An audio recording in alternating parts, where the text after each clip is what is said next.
50,000 years ago, on the edge of a forest, a woman is about to do the single most dangerous thing a human being can do. She's going to give birth.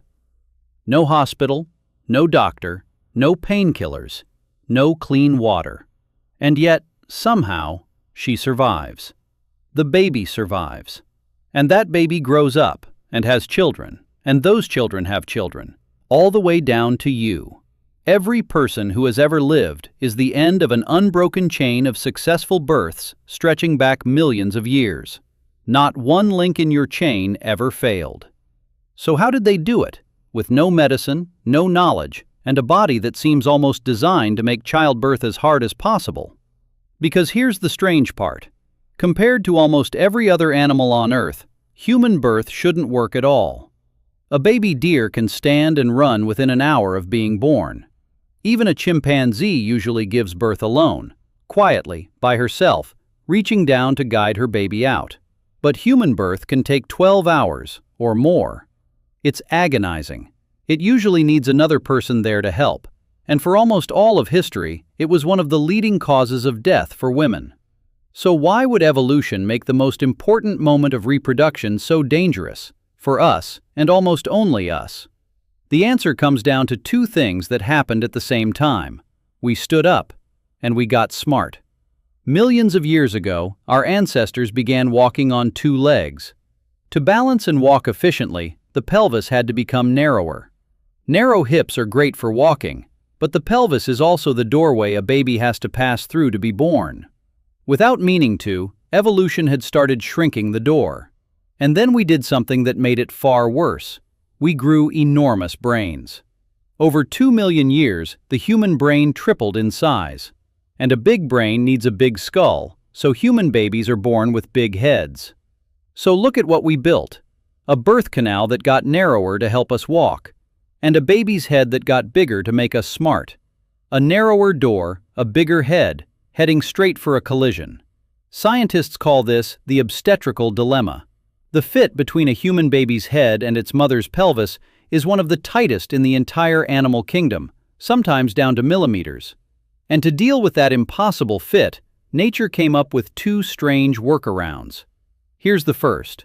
In most primates, the baby travels straight down and comes out facing its mother, so she can reach down, guide it, and clear its face herself. But the human pelvis is widest one way at the top and a different way at the bottom. So a human baby has to rotate, corkscrewing through its mother's body, and it comes out facing the wrong way, facing away from her. This changes everything, because now the mother can't easily help her own baby.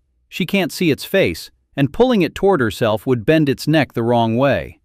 For the first time in the history of life on Earth, evolution had produced an animal that had real trouble giving birth alone. And then there's the second workaround. If a baby's head is already almost too big to fit, letting it fully develop inside the womb would mean it could never come out. So human babies are born early, unfinished. A baby horse runs within hours. A human baby can't hold up its own head for months, can't walk for a year. Astonishingly helpless. Which means birth was never the finish line. It was the starting line. Years of constant care for a mother to manage, in a world full of predators and hunger. Both workarounds, the backwards birth and the helpless baby, point to the exact same solution. Not stronger bodies, not easier births, other people. Remember the chimpanzee wandering off alone? A human mother benefits from doing the opposite, from having someone else there, to catch the baby at the right angle, clear its airway, and help when things get hard. Many researchers believe this is the origin of one of the oldest human traditions of all, midwifery. The simple act of one human helping another give birth. And if that's true, it means something remarkable. Helping each other through birth may be one of the very first cooperative things our ancestors ever did. Long before farming, long before villages, long before written language. Picture the real scene. A prehistoric woman in labor probably wasn't alone in the dark. She may have been surrounded by her mother, her sisters, the older women who had done this themselves and knew what to expect. This was knowledge with no textbook, just one generation teaching the next, hands-on, birth after birth, for tens of thousands of years, a library of survival stored only in memory. Ancient humans gave birth successfully, not because any one of them knew the science, but because they never faced it alone. And we shouldn't romanticize it. Without the tools we have today, sometimes there was nothing anyone could do, and it was genuinely, tragically dangerous. Many women faced it several times across their lives. Each time, a gamble. And they did it anyway, because the alternative was the end of the line. So let's go back to her, that woman, 50,000 years ago. She didn't understand any of it, but she wasn't alone. And that was the human answer. Not stronger bodies, not easier births. Each other. The reason you're here, the reason any of us are here, is that for hundreds of thousands of years, at the most dangerous moment of all, humans showed up for one another.